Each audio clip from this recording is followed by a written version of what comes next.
Hello students and welcome back to our YouTube channel. आज आपण या व्हिडिओमध्ये प्रॅक्टिस सेट 2.2चे जे उरलेले क्वेश्चन्स आहेत ते सॉल्व्ह करू. सो आपण स्टार्ट करू क्वेश्चन नंबर 3 पासून. क्वेश्चन नंबर 3 मध्ये दिला आहे in figure 2.20 if angle A equal to angle B and angle X equal to angle Y then prove that line L parallel to line M. So जे question मध्ये दिलं होतं ते आधी आपण गिवन मध्ये लिहून घेऊ. Angle A equal to angle B, angle X equal to angle Y. ठीक आहे, या दोन गोष्टी आपल्याला क्वेश्चन मध्ये दिल्या आहे. प्रूफ करायचं आहे की लाईन L ही पॅरलल आहे लाईन N ला. सो क्वेश्चन सॉल्व्ह करू. आता सगळ्यात पहिलं काय दिलं होतं की angle A equal to angle B. So हा अँगल आणि हा अँगल इक्वल आहे हे आपल्याला गिवन मध्ये दिलंय. जर आपण व्यवस्थित बघितलं तर लाईन L आणि लाईन M याच्यापासून हे दोन अँगल बनताय. सो मी इथं लिहून घेते की line L and line M याच्यापासून अँगल A आणि अँगल B बनले. दुसरी गोष्ट की angle A and angle B हे कोणत्या टाइपचे अँगल आहे? Correct, corresponding angle.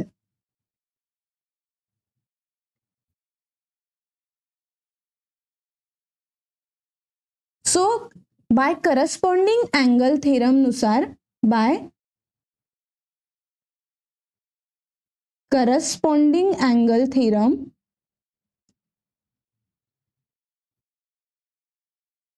किंवा टेस्ट म्हणू शकतो आपण. सॉरी, ही टेस्ट आहे. बाय करस्पॉन्डिंग अँगल टेस्ट नुसार angle A and angle B जर इक्वल असतील तर ह्या ज्या दोन लाईन आहे ह्या पॅरलल आहेत. म्हणून आपण इथे लिहिणार की बाय करस्पॉन्डिंग अँगल टेस्ट नुसार angle A equal to angle B असेल तर line L parallel to line M. आणि हे तर आपल्याला गिवन आहे, म्हणजे ऑलरेडी क्वेश्चन मध्ये दिलेलं होतं. सो हा आला आपला इक्वेशन नंबर 1. सेम आता आपण इक्वेशन नंबर 2 काढणार. त्याच्यासाठी आपण यूज करू angle X equal to angle Y. So angle X आणि अँगल Y हे कोणत्या टाइपचे अँगल आहे? Alternate angle.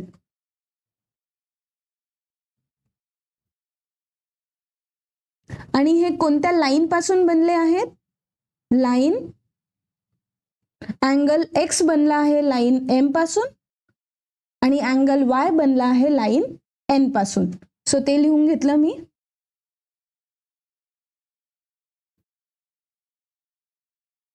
परत अल्टरनेट अँगल्स आहे म्हणून आपण यूज करणार alternate angle test. So by alternate angle test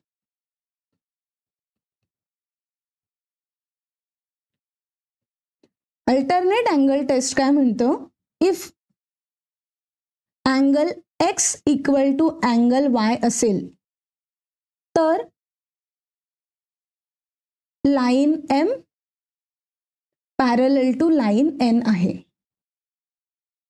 so angle X आणि अँगल Y हे इक्वल आहे हे आपल्याला कोणी सांगितलं? क्वेश्चन मध्येच दिलेलं होतं. आणि त्याच्यावरून आपण काय लिहिलं की लाईन M आणि लाईन N हे पॅरलल आहे. हे आलं आपलं इक्वेशन नंबर 2. आणि इक्वेशन नंबर 1 काय लिहिलं होतं आपण की line L parallel to line M. So ते मी इथे लिहून घेते.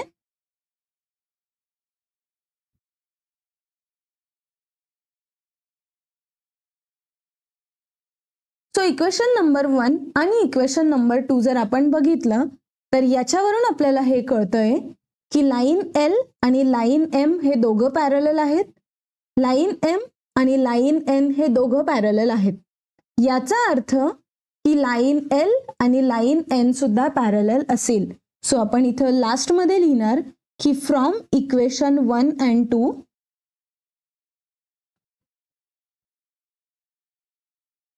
Line L parallel to line N. आणि हेच आपल्याला प्रूफ करायचं होतं, म्हणजे हेच आपल्याला क्वेश्चन मध्ये विचारलेलं होतं. सो अशा प्रकारे आपण हा प्रॉब्लेम सॉल्व्ह केलेला आहे. आता आपण जाऊयात नेक्स्ट क्वेश्चनकडे. सो क्वेश्चन नंबर 4 मध्ये काय दिलं आहे ते बघू आपण आता. In figure 2.21 if ray B A parallel to ray DE, angle C equal to 50 degree, angle D equal to 100 degree. Find the measure of angle ABC. आता क्वेश्चन मध्ये जी इन्फॉर्मेशन दिली आहे ती मी गिवन म्हणून लिहिणार,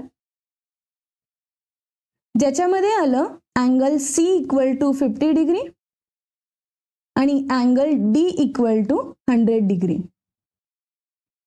त्यानंतर काय सांगितलं आहे की हा जो रे डीई आहे हा रे ए बी ला पॅरलल आहे. म्हणजे जर ही लाईन आपण अशी पुढे वाढवली आणि ही लाईनला पण आपण पुढे वाढवले तर हे दोघं एकमेकांच्या पॅरलल आहेत. आता आपल्याला फाइंड आउट करायचं आहे हा अँगल, पण त्याच्यासाठी त्यांनी एक हिंट दिली आहे.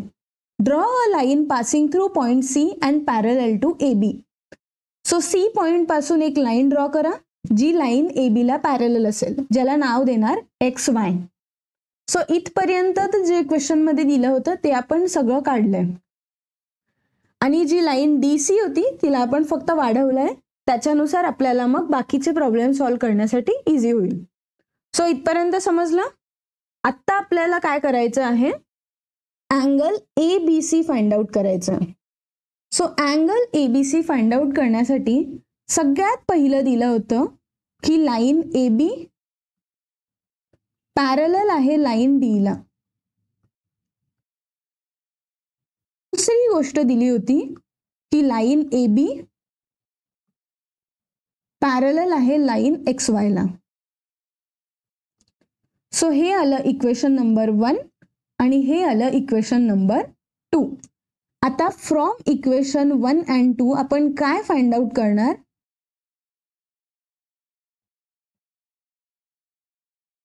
की लाईन डी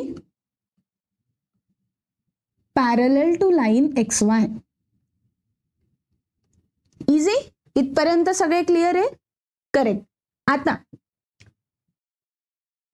ही लाईन डी आहे आणि ही लाईन एक्स वाय आहे. आपल्याला हा अँगल दिलेला आहे.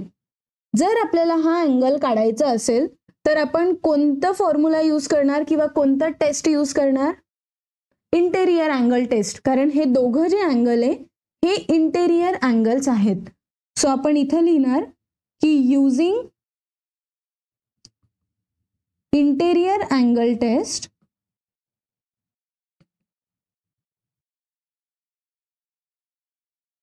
अँगल टेस्ट किंवा interior angle theorem. Interior angle theorem काय म्हणतो की जर दोन पॅरलल लाईन असेल आणि एक ट्रॅव्हर्सल लाईन असेल तर जे दोन इंटेरियर अँगल असतात त्यांची ॲडिशन 180 डिग्री असते. So angle EDC plus angle DCY equal to 180 degree. Angle EDC आहे 100 डिग्री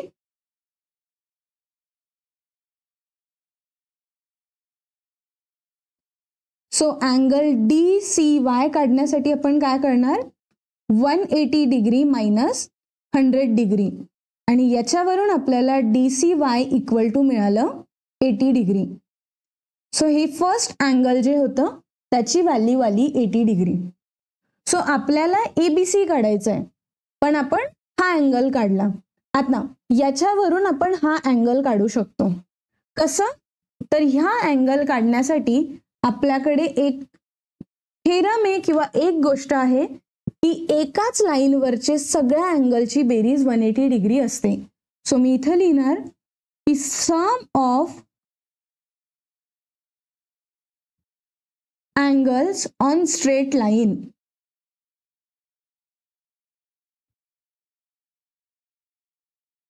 इज 180 डिग्री. म्हणजे एका लाईनवर जेवढे पण अँगल असतील त्यांची जर ॲडिशन केली तर ती 180 डिग्री येते. सो सगळ्यात आधी आपण हा अँगल घेऊ जो आहे BCX प्लस हा जो अँगल आहे हा आहे BCD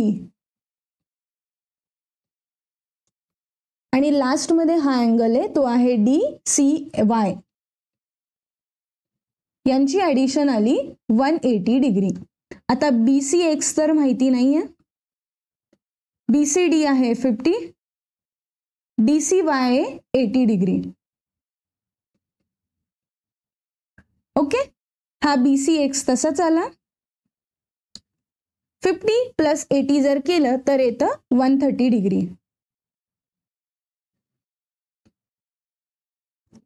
लास्ट मध्ये BCX काढण्यासाठी आपण काय करणार मग, 180 degree minus 130 degree. So BCX ची व्हॅल्यू आली 50 डिग्री. सो ही पण आपण व्हॅल्यू काढली इथं, विच इज 50 डिग्री. आता हे बाकीच्या व्हॅल्यूज आपण का काढल्या आहे, तर याच्यावरून आपण ABC ची व्हॅल्यू इझिली फाइंड आउट करू शकू आता. ठीक आहे, आता बघा आपल्याला गिवन दिलेलं होतं की लाईन AB आणि लाईन XY हे पॅरलल आहेत. सो ते मी इथं लिहून घेते की गिवन दिलं होतं line AB parallel to line XY. दुसरी गोष्ट, ही जी लाईन आहे हिला जर आपण पुढे वाढवली तर ही लाईन होणार traversal line. So line BC is traversal. ह्या दोन गोष्टीवरून हा अँगल आणि हा अँगल बनला इंटेरियर अँगल. सो आपण लिहिणार की युजिंग इंटेरियर अँगल